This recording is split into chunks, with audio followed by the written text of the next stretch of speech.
ஸ்ரீலங்காவில் ஒரு ட்ரபிள் வந்தது எல்லாருக்கும் தெரியும், கிரிசிஸ். ஒரு 3 டீ அப்படிம்பாங்க. ஒரு டீ என்ன கேட்டிங்கன்னா, டேக்ஸ் வந்து குறைப்பாங்க. குறைக்கிறனால அவனுக்கு கவர்மெண்ட்டுக்கு பயங்கர நட்டம் வந்துச்சு. இன்னொரு டீ என்ன கேட்டிங்கன்னா, டீ தான், டீ தூள். ஆர்கானிக் ஃபார்மிங்னு ஒன்று கொண்டு வந்தாங்க. அதில் ப்ரொடக்ஷன் கம்மியாக இருக்கும், அதனாலேயும் லாஸ். இன்னொன்று என்ன கேட்டிங்கன்னா, ஈஸ்டர் டைமில் ஒரு வெடிகுண்டு போட்டாங்க. அதனால் டூரிசம், ஸ்ரீலங்கான்னு சொன்னாவே டூரிசம் தான். அப்போ ஒன்று என்னென்னா டேக்ஸு, இன்னொன்று வந்து டீ, இன்னொன்று என்னது டூரிசம். 3மே என்னதாயிடுனா லாஸ் ஆச்சு. இப்போ லாஸ்ட் இயர் போன இன்டர்வியூவில் போன எல்லாருக்குமே இந்த கொஸ்டின் கேட்டுகிட்டே இருந்தாங்க, 3T. அதே மாதிரி அது லாஸ் ஆகிற காரணம், இப்போ நம்ம அதை கெயின் ஆகிறதுக்கும் அதே 3T தான். என்னென்னு கேட்டிங்கன்னா, ஒன்று வந்து டீம் ஒர்க். இப்போ நிறைய பேர் சொல்லும்போது நண்பர்களை சொன்னாங்க. ஆக்சுவலாக எனக்கும் இந்த வேலைக்கும் காரணம் என்னங்கன்னா நண்பர்கள் தான். நான் படித்து முடித்து வெளியே வரும்போது 26 அரியர் வச்சுருந்தேன்.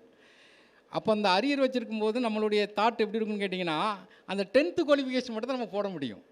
12th குவாலிஃபிகேஷனுங்கிறது ரேராக இருக்கும். ஏன்னா டிகிரி குவாலிஃபிகேஷனில் தான் எல்லாத்தையும் அப்ளை பண்ண முடியும். ஆனால் டிகிரியே நம்ம கையில் கிடையாது. அப்போ அந்த நண்பர்கள் ஒரு டீம் உருவாச்சு. நாங்கள் எப்போ ஒரு டீமோடு தான் உட்காந்துருப்போம்.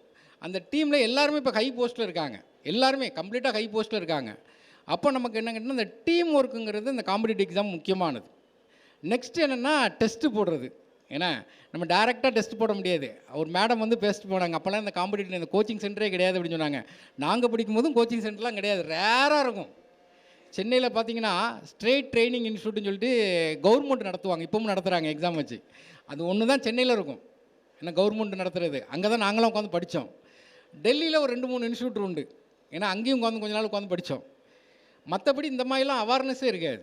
ஏன்னா அப்போ ஒன்றுமே இருக்காது. ஆனால் இப்போ பார்த்தீங்கன்னா பயங்கர அவேர்னஸ்.